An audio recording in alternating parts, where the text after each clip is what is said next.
Gentry do not continuously labor in order to live. Their upbringing focuses primarily on conflict with other gentry. The difference in quality of life between gentry and everyone else is slim by modern standards, but it does manifest regarding infant mortality and personal longevity.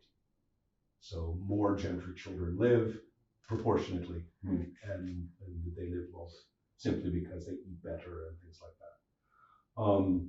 They often will have gentry nicknames, sometimes approach the quality of a title. Von Ernst means I am of the Ernst, of that clan, those people. Remember Ernst a few generations ago? Remember that guy? Yeah, I'm one of them.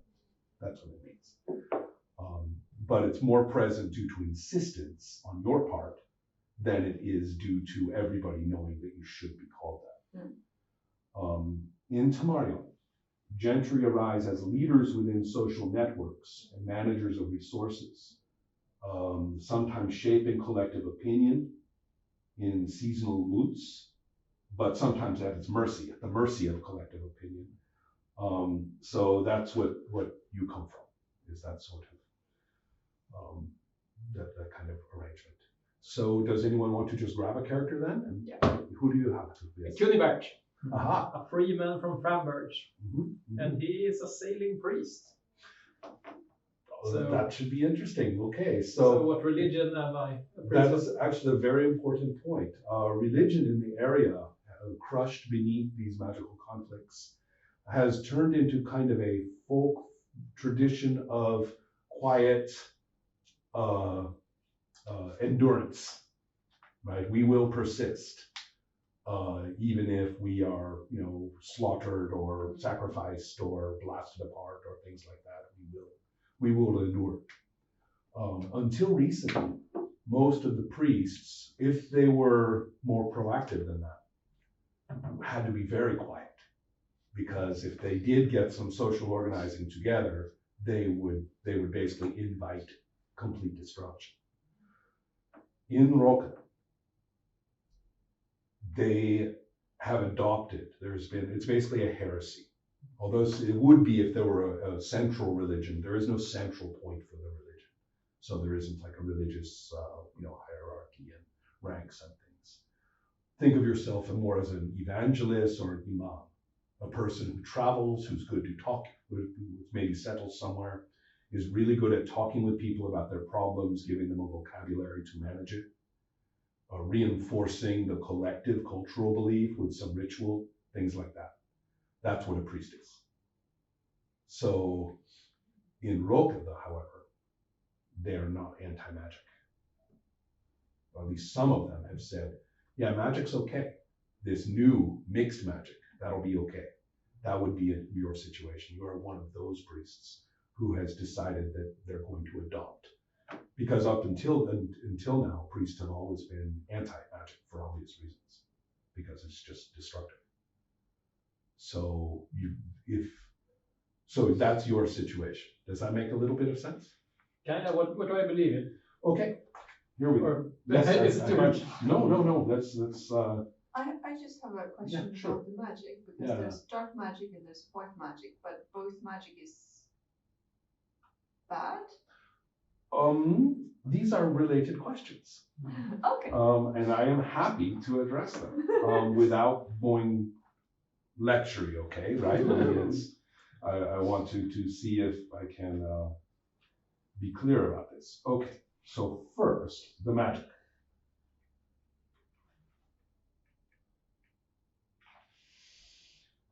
The Crescent Land is a battlefield between profoundly opposed magical forces, one of beauty and purity called Emborion, and one of rot and hate called Ibaja. Each knows no compromise. The lands reflect the conflict. Some areas are blasted, blackened, and full of grim pockets of rot. Others actually reside on the high floating clouds, clear of worldly troubles. Neither of those is common anymore in Rolk. Rolk itself, in that central region, is actually clear of this sort of thing. Let's see. Magic's morality seems clear. White magic is nice and good. Black magic is evil and bad. In many places, white wizards can expect pleas for help and black wizards can expect fear. However, the truth about white magic is more grim. White magic cleanses human passions and bodies into inhuman abstract forms. The unicorn is a ruthless ally against an infestation of undead. But once they're gone, it will look for the next thing which profanes its notion of purity, which is likely to be you. Communities which welcome Amborion wizards end up silent forever, the children smothered in their beds, and the adults sitting dead by suicide, smiling. Ordinary people have little defense against either magic. Religious doctrine correctly warns that even benevolent-seeming magic hides ultimately horrifying effects. Sometimes priests become effective organizers to cope with local disasters associated with magic, leading to a culture of defiance. Such efforts typically come to sad ends against magic itself. So that clarifies a little bit. So you are kind of playing with fire, right? The idea is that you are not going to, every time you cast black magic or swear a black oath or correspondingly white, you will be filling in those dots. As long as your dots remain both black and white, then, well, let's just say it is your option to fill up with one or the other, and there are consequences. So the idea is that the Circle Knights play with that rather than, I mean, if you're just committed to one or the other, you keep filling up your dots over and over and you become something else. So even the Circle Knights even say that if you can do that once in a while and you balance doing that, which turns you into a weird being of both. So all of your characters know about those dots, effectively speaking. Okay, so does that help a little bit on the magic? Now we'll go to the religion. Yeah. Part of it. Now, and I've implied a little bit already, but in terms of beliefs and things,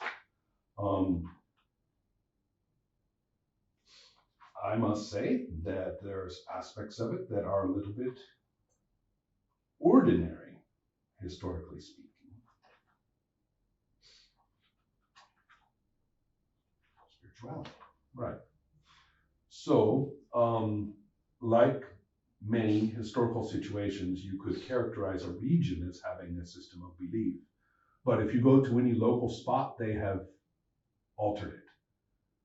They have their own practices there, which they will swear as part of the religion, but they've probably been doing that for a lot longer.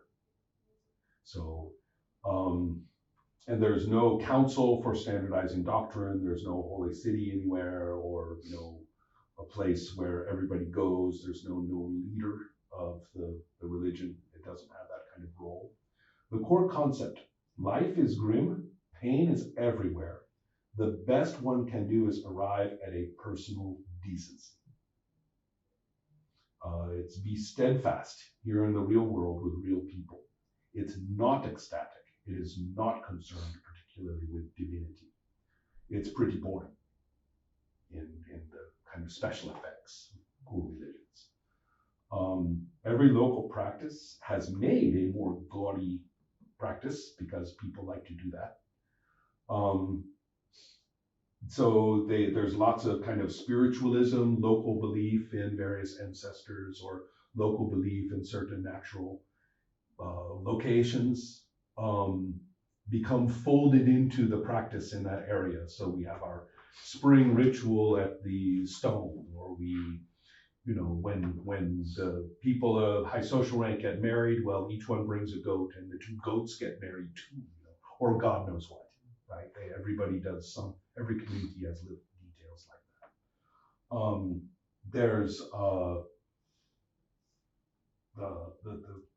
the idea is, as I said, priests are those individuals who counsel others to avoid both Urbaja and Amborion as direct threats. They also demonstrate intensive practice of whatever the rituals are, perhaps bringing things to this community that they did not know, or adapting what they're bringing to whatever the people do, which is a good idea, otherwise they kill you. So Um, the priest acts and dresses similarly to most people most of the time. They observe no special lifestyle restrictions.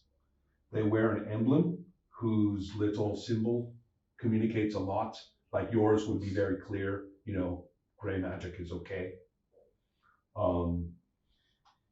In an official conversation, like a gathering or a service or a ritual, they wear a special hat.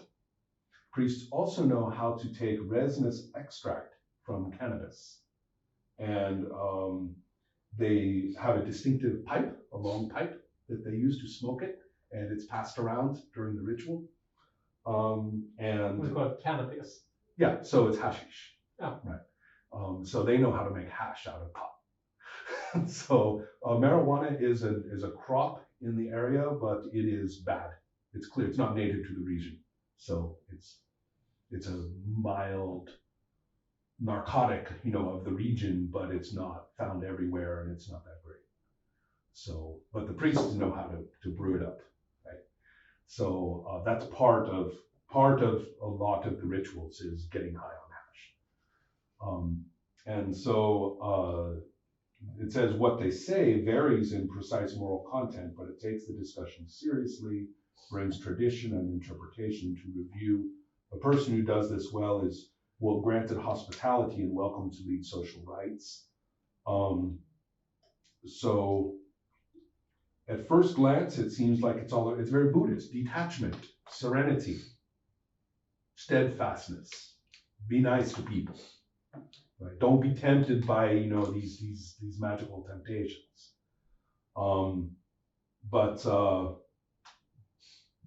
But it is a big social connector, and getting priests to accept the gray magic idea was absolutely central to what has happened in Rome. Does that make sense? Yeah, maybe. Yeah. Think of yourself as a social counselor, that you are focusing more on your knowledge of people and your own sense of empathy rather than reading out of a book. Mm-hmm. And that you're a little different you're the first generation of priests who say that this gray magic stuff is the way to go. Here, I'll show you. Right. I'm a pretty liberal priest. It's not like I'm a Yeah. zealot to some idea. Absolutely, yeah. Helping people get through the day is the top priority.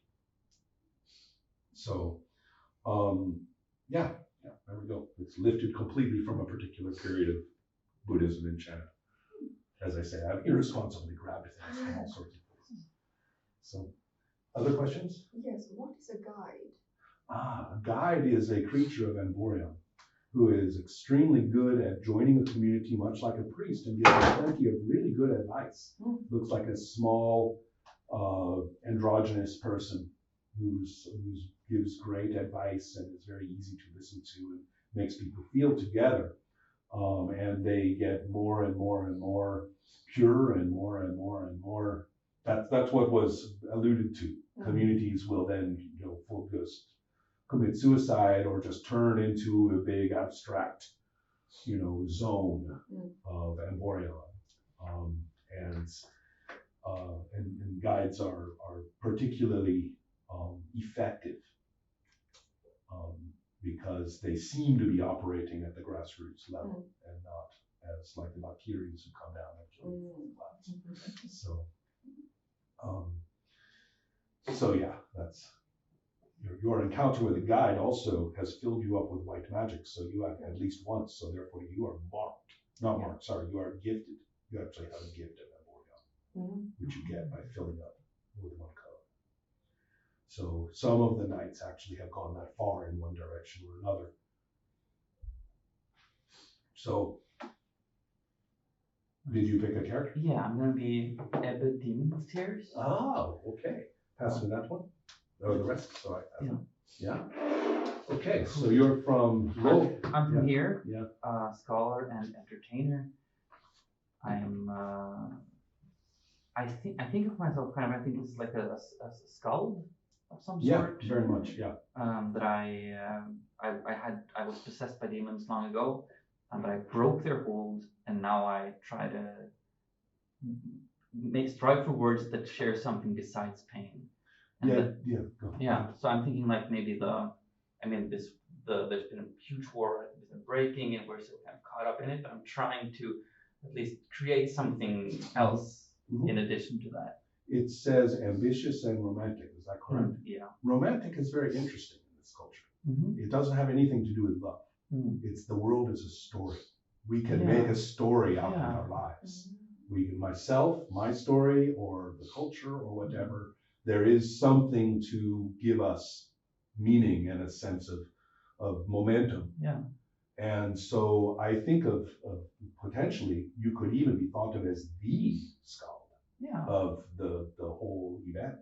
Sure. I mean, it's you're actually reasonably well known, or your songs now are well known. So, and you are ambitious means that although you are regarded as professional, you wouldn't mind being gentry. That's something you can. Yeah. I mean, that's a sign of the people. There's social fluidity. There are social rank fluidity in the culture, but people don't think of it being there. Mm. Except for the ambitious ones. Mm-hmm. The ones with ambitious are saying, wait a minute. Yeah, I could actually, be a different social rank instead of just sort of ending up there without thinking about it. Mm. So that's, what are the traits for your character? Brutal romantic. Yeah, right. And so, yeah, you also have a couple of these, that sense of purpose, right? Yeah. You're also brutal. Yeah.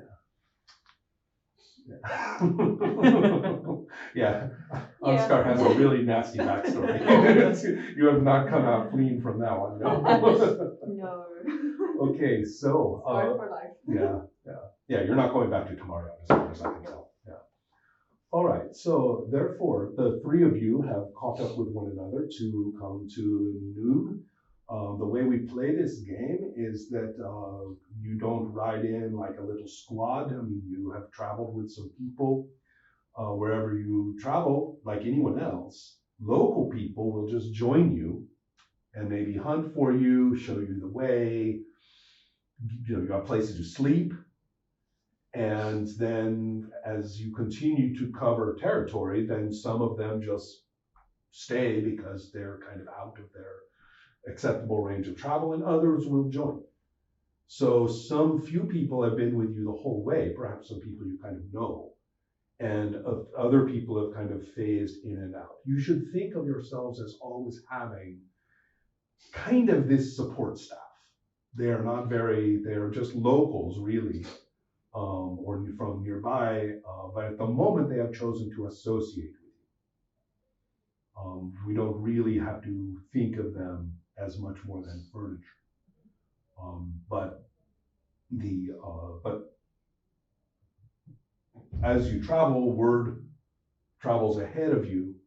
You're not riding into town or something like that in some sort of surprise. So the social network has anticipated you. By the time you get there, you're going to have a place to sleep. You're going to have people who know you are coming. You're going to have some kind of expectation. Social rank expectation is everything. I will tell you this. Deviate from it, especially when you join a community, you will be killed. This is not a forgiving culture. Outlaw, outsider, stranger, acts funny. It's very easy to do away with a person if you are a community, no matter how powerful they are. So all of you know this like you know the air you breathe. When you've arrived, you don't even really have to play arrival. You have moved in. You are definitely going to be housed with somebody who has organizing capacity in the community. You're going to be welcomed. You are going to be expected to sing, right? Expected to do what you are known for. And so the same thing, especially for you, gentry seem to be thin on the ground in this area. There are going to be some martial people who are mostly maritime or boats oriented. people who will actually row out or will set up for defense against raiders, you will be welcome among them. Although you are, not from around here and are going to, you are not a boating person, a sailing person, so therefore it's a little strange. But they recognize that you are somebody who would fight, and so you would be expected, if fighting were to occur, you would be expected to To fight. fight.